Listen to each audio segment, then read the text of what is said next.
Timbren bump stop parking lot install in Moab. First, jack up the truck and pull the tire off to gain access to the bump stop.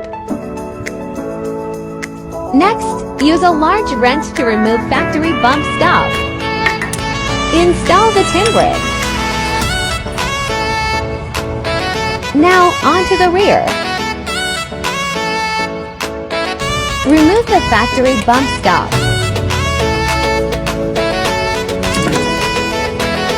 Install the fresh Timbren. Tighten everything down and fit the trails.